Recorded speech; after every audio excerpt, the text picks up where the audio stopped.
Thank you, Connolly, and glad to see you, General Brooks. Let me ask a question about the U.S. commitment for ROK security related with the current issue in Afghanistan. Many ROK civilians have witnessed what happened to Afghanistan after the withdrawal of U.S. troops, and a lot of opinions have been stated. Some said it reminds us of the fall of Saigon, Vietnam in 1975, and others stated the ROK-U.S. alliance is indispensable for the deterrence against North Korea. The most interesting opinion was ROK needs to consider nuclear armament to respond to North Korea's nuclear threat and China's overbearing manner, such as economic retaliation against THAAD deployment. At this point, can ROK's nuclear armament be regarded as a realistic option for the deterrence?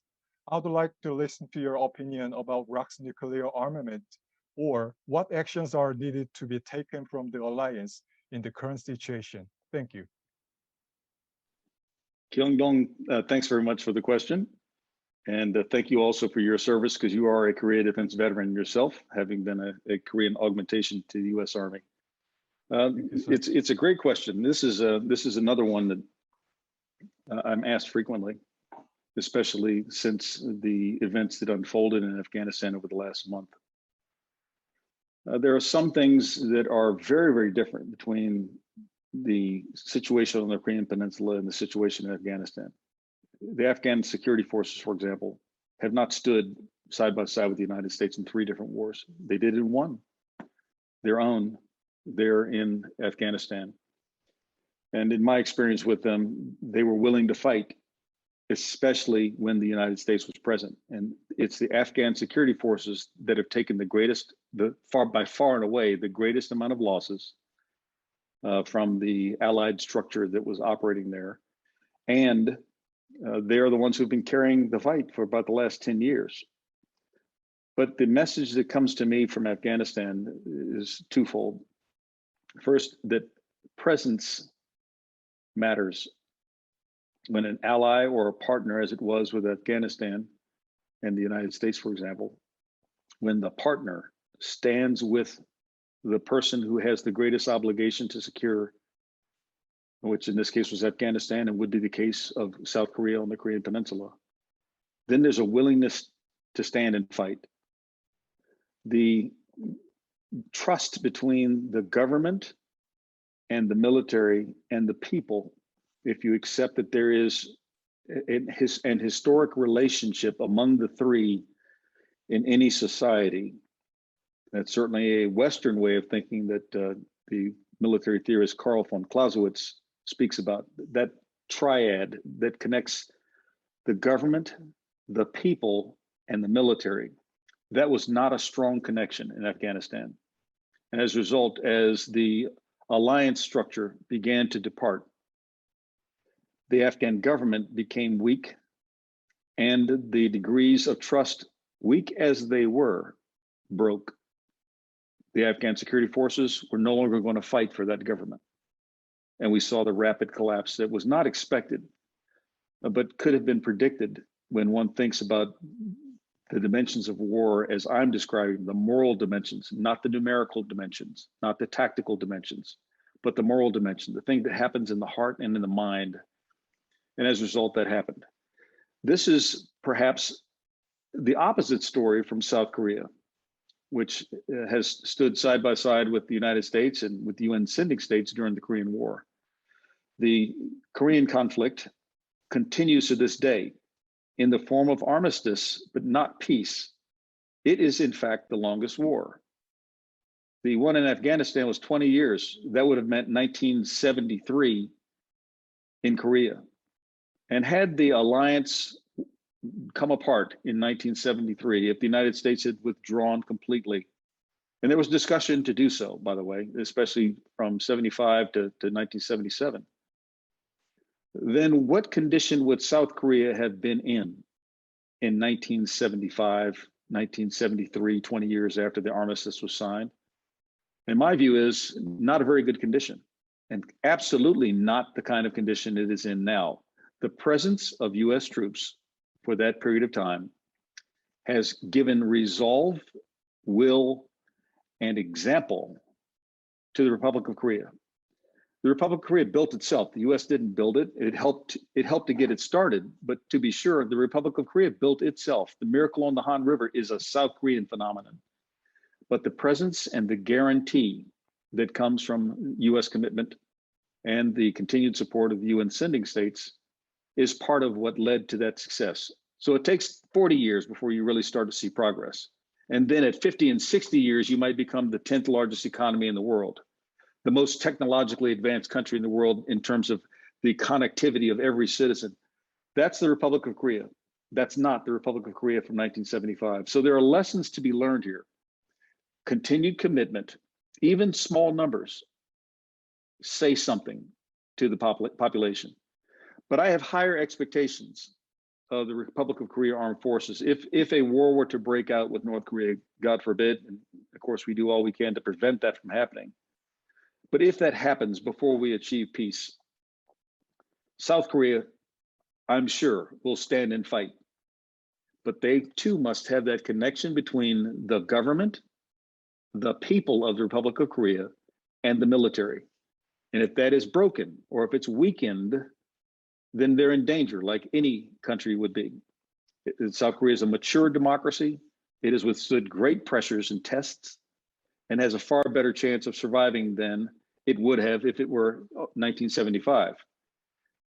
Afghanistan is going to have to rebuild itself, and there's no telling which direction it's going to go. I'm hopeful that it will be in a positive direction, but they will go through a new episode of turmoil before they get to their 30th and 40th year, where they might be able to emerge into a more stable society.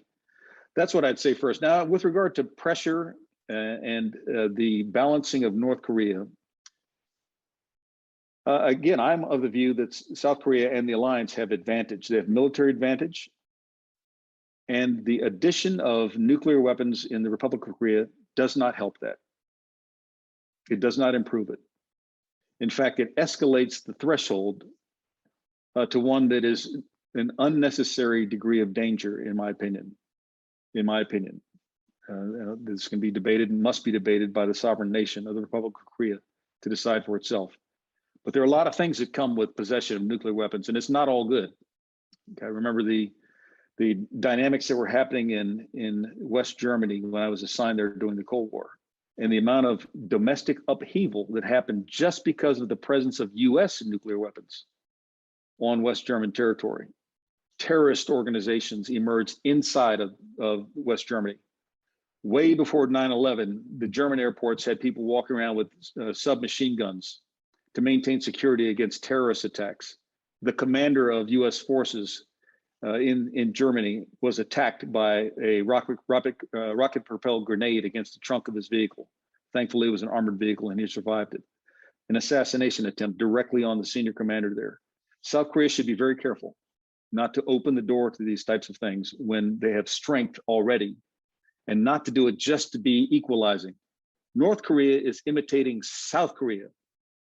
South Korea does not need to imitate North Korea. And the most recent example of that imitation was the cruise missile launch that happened just within the last few days. South Korea did that on the 27th of November, 2017. A multiple dimension cruise missile attack, air launch cruise missile, a ground launch cruise missile, and a surface to surface missile, all synchronized to land at the same time. North Korea can't do that. And with the lifting of the missile guidelines, South Korea can strike at whatever distance it chooses it needs to. And that includes the ability to range China, or with payloads that have the equivalency of small nuclear weapons without opening the door to the proliferation of nuclear weapons. So I believe that South Korea ought to be and must be more thoughtful about how it maintains its military superiority, which it has, not numerical superiority, but a technical superiority and a will to fight. Will the North Korean soldiers stand and fight? Is their connection between their people and their government strong enough to withstand that in the alliance structure, especially when reinforced by the United Nations sending states who might contribute something if a crisis were to emerge? My view is no, they're not strong enough to do that. Now, we can never presume what our enemy is going to do. That's a recipe for disaster. But we don't need to make them 10 feet tall either. We need to recognize where they have vulnerabilities and then step on every vulnerability to make it hurt. That's how the approach must be done. But if you don't recognize the vulnerabilities North Korea has, you can never apply pressure in such a way that North Korea chooses a different route or brings to an end very quickly any conflict that it starts. Those are my thoughts. And I believe that that's important even for China. Remember, China did punish South Korea because of the THAAD deployment. The THAAD deployment was an alliance decision, and the alliance won. THAAD did deploy. THAAD is radiating.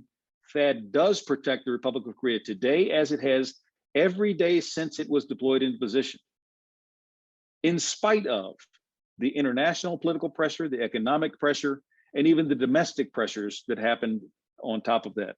The alliance should view that as a win, not a comfortable one, but a win nevertheless, and not fear China's retaliations any further. South Korea is strong and the alliance is stronger. Okay. Well, sir, thank you for that very so thank you for that very comprehensive answer. And Gyeongdong, good Yes, sir. question. Thank you.